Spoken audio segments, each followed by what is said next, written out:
The rhinos strike back.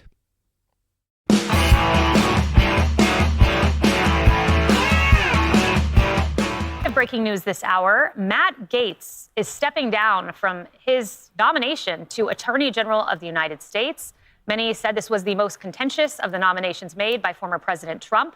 And he has announced categorically that he will not be seeking confirmation to the post of Attorney General. Here are his words. I had an excellent meeting with senators yesterday. I appreciate their thoughtful feedback and the incredible support of so many. While the momentum was strong, it is clear that my confirmation was unfairly becoming a distraction to the critical work of the Trump-Vance transition. There's no time to waste on a needlessly protracted Washington scuffle. Thus, I'll be withdrawing my name from consideration to serve as Attorney General. Trump's DOJ must be in place and ready on day one.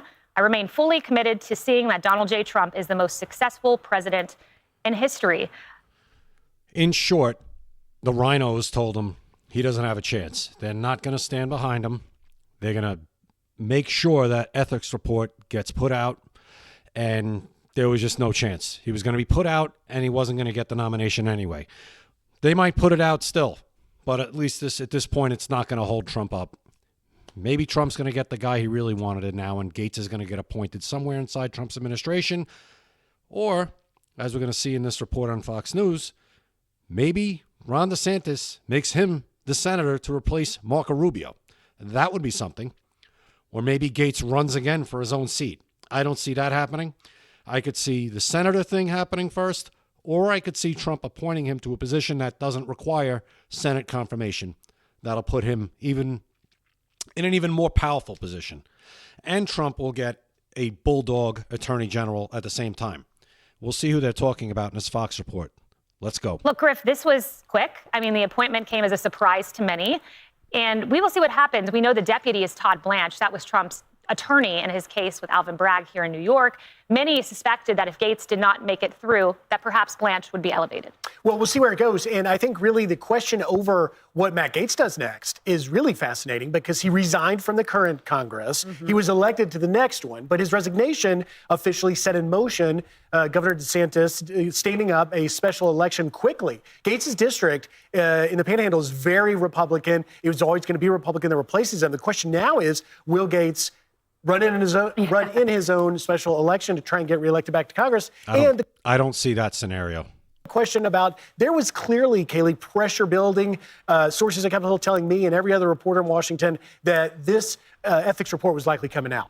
And now, maybe that's up in the air now that he steps away, or maybe it accelerates it. That's yet to be seen. It is yet to be seen. You know, Harris, I think Gaetz has higher aspirations. He's not running for the House anymore. He wants to go higher than that. He resigned from the 118th Congress, and when he gave his speech on the House floor announcing that resignation, he said, I do not intend to take the oath of office for the same office in the 119th Congress.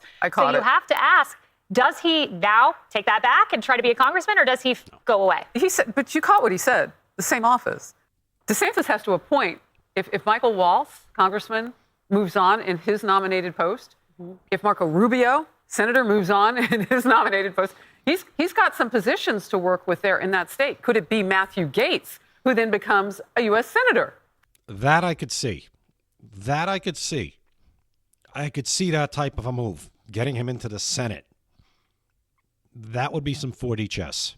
For an interim in the state of Florida. Oh. That's an interesting thought. I mean, Cassie, there's also the notion that Trump could appoint him to a big and powerful position that does not require Senate approval. He clearly thinks fondly of Matt Gaetz. Matt Gaetz is someone who wants to drain the swamp, who wants to shake things up in a big way. Trump could put him in a big position, just one shy of needing Senate confirmation. Yeah, these are all very interesting scenarios to see how they play out. It's no secret that Matt Gaetz doesn't really sit with anyone at the lunch table in Congress. He's made a lot of enemies, and he's turned people the wrong way. But that's not to say that he's just going to go away and say, you know what, all right, we don't get along. I'm going to go back to Florida and hang out on the beach. I think he has higher aspirations. I think you're right. We know President Trump really likes him and thinks that he's a great defender of his agenda. So I wouldn't be surprised if we see him again sooner than we think. There's also the ethics committee. I've watched several members, Democrat and Republican, talk about this. There was a loggerhead. There was not an agreement to release the report. You had Democrats saying we want a full vote of the House as to whether this report should come out. Right. Emily, one would think that moves away, and now the ethics report is a done deal and the dustbin of history. But maybe not. Right? Once again, Republicans get pushed around by Democrats when Democrats hold no power. Really no power. And as I said yesterday, There is not a chance that if these roles were reversed and the parties were reversed, that the Democrats would have budged on this nominee. Not a chance. And this is why Trump has to play 4D chess to try to make maneuvers to get the people in that he wants, because he's getting resistance from both sides inside the Republican Party, probably even more at this point. And if he gets if DeSantis does appoint Matt Gaetz to the Senate, that gives Trump a disruptor in the Senate now to go to battle against John Thune and Mitch McConnell and Mike Rounds and Lisa Murkowski and Susan Collins, and I can go on and I can go on and I can go on. And that gives Trump somebody to battle these people and give them a headache. And put somebody who's going to try to ram some legislation through and put these people on blast. Because that's what needs to happen. And these people need to be primaried next time. Enough messing around. Over the next 4 years, things have to happen. And then after that, when J.D. Vance or whoever it is becomes president in 2028, that's when the real changes have to happen. And these rhinos, once and for all, have to be primaried out of office. We are wasting time. They're destroying the country. They're complicit in the destruction of this country. I mean, Senator John Cornyn came out and said, look, this is going to come out one way or John Cornyn, I forgot him. He's probably number 2 or 3 behind Thune and McConnell. another, he said. He was quite vociferous, unlike, for example, another senator who anonymously commented on the record that it would be very contentious and essentially requesting that Gaetz step aside to save. Who's the coward who went anonymously and said that? I want to know. Who are you, you coward? Why don't you come out and say it? Gave him the, quote, embarrassment of that public trial that Senator Cornyn said would be messier than Kavanaugh. It would be even more brutal. So I think that might have played into it. Perhaps we don't know what happened behind closed doors, if there was pressure that former Congressman Gaetz acquiesced to in the form of, look, don't jump on the grenade. There was also the thoughts that perhaps it might make other nominations easier. But it seemed as if the ethics report potentially had a big impact. But again, to the senator's point, perhaps that's going to be released no matter what. If Governor DeSantis were to put him and appoint him, you also get around any sort of confirmation situation. You fill a Republican seat in a state that is red, that's been red, and you know who you have in the Senate. You already have a majority. I mean, I would really watch that if that's what he wants. Yes, we will see. Can I just say, you know, if you were just walking it out, because we're just getting this news, and it's like, wow, what if you filled Rubio's seat with Gaetz and made him a senator? Or Waltz. You still don't get rid of stays in the House. What Emily was talking about, the ethics report, and what was going to be the consequences. You saw New York Times is already reporting this long stream of payments, apparently, that was part of the testimony to the House. So if all the information is coming out, even naming him to a seat, does he not still come back and have to deal with that, which could weaken the majority? And the new question becomes, who will be the new nominee for Attorney General? A lot of people saying Todd Blanche, highly qualified former federal prosecutor nominated to Deputy Attorney General. We'll see if he gets elevated. We will find out in due time. So there you have that. And once again, like I said, the Republicans, they just know how to snatch defeat from the jaws of victory. They do it over and over and over again because a lot of them, they don't want to really win. They just want to stay part of the club. Okay? This is a club. Trump was never allowed in this club. He was allowed to donate money to the club, but he wasn't allowed in. And he forced himself in by the will of the people. And they don't like it. They didn't like it in 2016. They don't like it now. And there is a lot less of them, but they're still there. This is what this is. This is a battle. And for all I know, as I said, Trump's a lot smarter than me and pretty much everybody else out there when it comes to this stuff, the 4D chess playing with these people. And he's learned a lot from his first term. Was this Trump putting Gaetz up for this nomination just to see exactly what he was still dealing with and who the big problem guys are still going to be and girls? It could be.